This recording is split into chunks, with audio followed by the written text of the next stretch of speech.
In this video we're chipping! Coming up after this.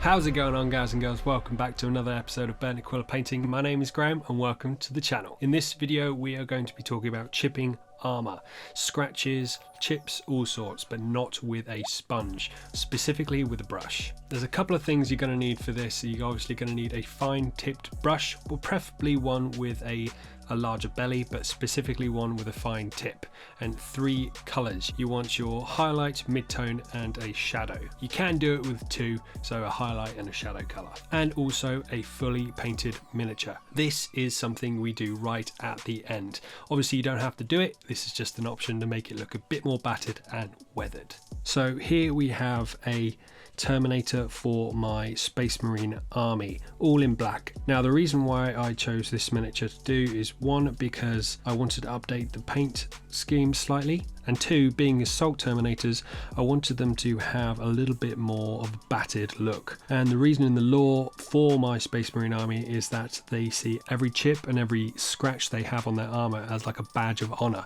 like a prayer to the Emperor. And the bigger the scratch and the bigger the chip, the better. Obviously Terminator armor being really sought after, with the Crux Terminatus supposedly having a part of the Emperor's armor embedded in it. There's a little bit of lore on my Terminator squads in my army. So the few things we need is a fine tipped brush, finer the better, but preferably with quite a good body to it, just so we can hold enough paint so we're not back and forth wasting time going from our palette to our miniature.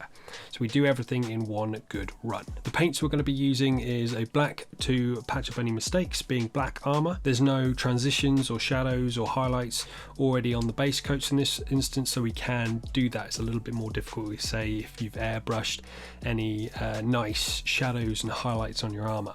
The main chipping color is going to be a light gray and a dark gray if necessary for any deep kind of cuts or scratches. So painting scratches and cuts, what we want to do is get the paint to flow off our paintbrush with the lightest of brush pressure. We want this because you don't want to push the bristles onto the miniature that much. The more you push the bristles onto the brush, the more they splay. You don't get a sharp line or edge. So we want to be thinning our paint so it flows off the brush nice and easily. Next, we want to go around our miniature and make sure all the highlights and edge highlights are all done. This is something we do at the end of the miniature. Weathering and things is something you do at the end. You don't want to be covering it up with other layers later on down the line. So make sure you've got a fully painted miniature ready for weathering. Now the reason why I've chosen this little dude is my assault Terminators in my army are going to be the only ones that are covered in weathering and chips in my army. They see every chip, scratch, dent on their armor as a badge of honor, fighting for their God Emperor. I think giving little pieces of lore to our miniatures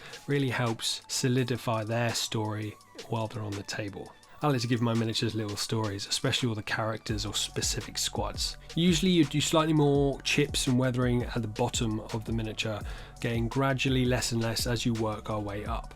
This is because obviously your feet running through battlefields are going to get scratched, dented, muddy, but in this case I'm just going to give them an even coat of scratches and dents all around the armour.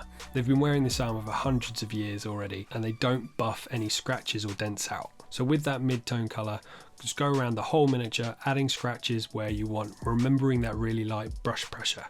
Most of the scratches that I like to add is on the edges of armor panels. That's where paint will chip more often. So keep in mind where paint will chip, where paint will flake off in the real world, and that's where you want to put most of your scratches and chips. Obviously saying that, it doesn't mean that you don't want to put any scratches on the faces of armor panels. Put a couple, but the majority will be on the edges or corners. What I like to do while doing this is having the little scratches going different directions.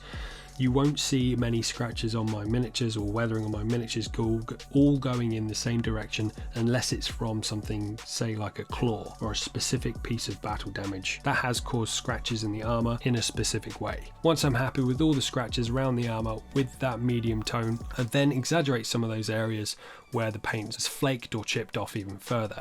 This is again usually around the edges or corners of the armor panels. You can see specifically on the legs where I've accentuated areas and connected a couple of the scratches up and added a few dots of the scratch color, my medium color. when paint flakes or chips off, you don't just get a neat line. It can be quite jagged and ununiform. So that's what I'm trying to achieve here. Next, I take the dark color and then add it in the larger areas of those chipping sections that I've done. So anywhere where I've exaggerated the chipping on the edge, there's a large portion of grey. To give it a little bit more depth, I add that darker color in the middle, but not overlapping completely that lighter grey that we've already done. This will make it look more 3D and more believable to the eye. And I do exactly the same as the previous step, just go around the whole mini and just finding those larger areas that I've chipped off and where I think it would look good to have a deeper recess of the chip. And finally, I take a really bright grey, almost a white but not quite there, and just very, very thin and very, very small places add little highlights to my scratches. Again, you can see on this leg plate where that deep recess is, but also those lighter parts where I'm trying to simulate light hitting that scratch and just giving it a little bit more of a 3D effect. Some of you might be thinking, Graham, but my army's blue.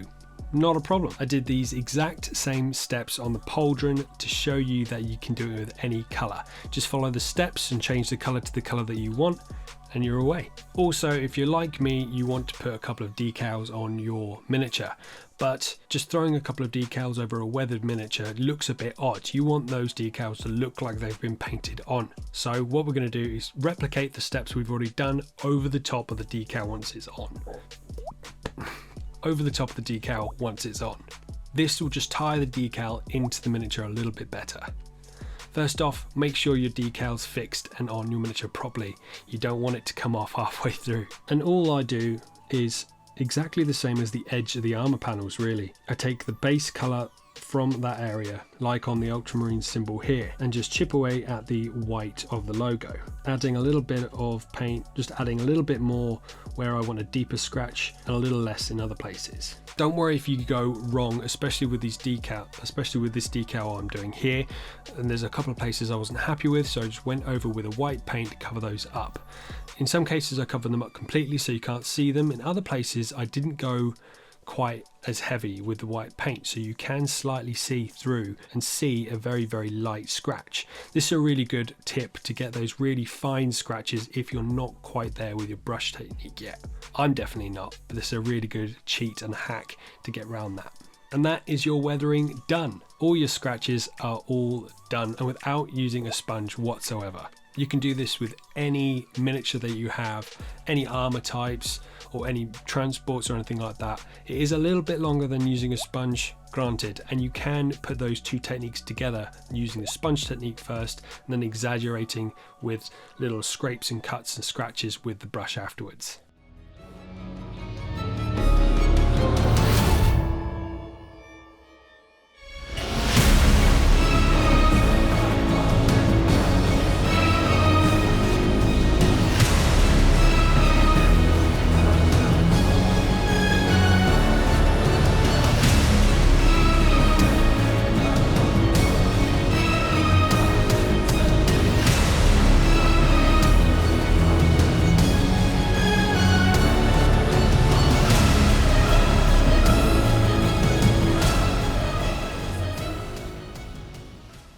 But I hope you enjoyed this video, guys. Like, share and support the channel by adding a comment and let me know what you think down below. If you really want to support the channel even further though, I do have a Patreon. You've heard the spiel all before on other channels I'm sure, but the link is down below. There's 2 tiers and that really helps the channel out and support me and what I'm doing as well.